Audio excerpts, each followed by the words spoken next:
বাংলাদেশ এবং ভারতের মধ্যে বেশ কিছু টানাপোড়েন সৃষ্টি হয়েছে, আমরা কিন্তু সেটা দেখতে পাচ্ছি এবং কিছুটা দৃশ্যমানও।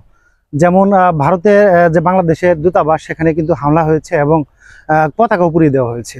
তো এই যে যে ব্যাপারগুলো, এগুলোর ব্যাপারে ভারত সরকার কিভাবে দেখছে বা তাদের যে বিবৃতি বা আমাদের দেশে যে সংখ্যালঘু নির্যাতন হচ্ছে সেটি তারা বলছে।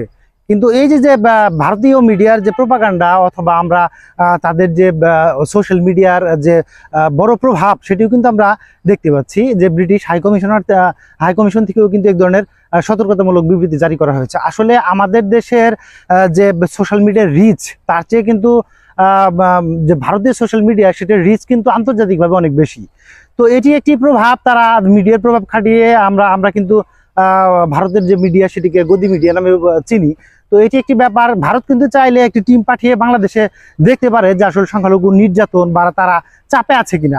আমরা যারা আছি দেশে, তারা কিন্তু জানি যে না, সংখ্যালঘু যারা আছে তারা কিন্তু আসলে যেভাবে মিডিয়া প্রচার করছে, ভারতের মিডিয়া এক ধরনের প্রপাগান্ডা প্রচার করছে, সেরকম ভাবে আমাদের দেশের যারা সংখ্যালঘু তারা সেরকম ভাবে নাই।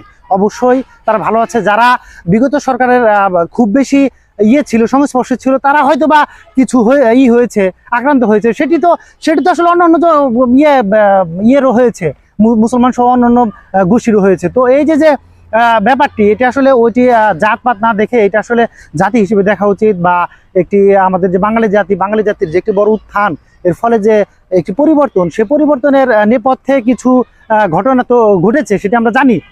কিন্তু সেটি তারা কিন্তু চাইলে, ভারতের মিডিয়া চাইলে বা ভারত চাইলে কিন্তু একটু প্রতিনিধি দল পাঠিয়ে বা একটি তদন্ত সাপেক্ষেও কিন্তু তারা জেনে নিতে পারে আসল বা প্রকৃত ঘটনা কি।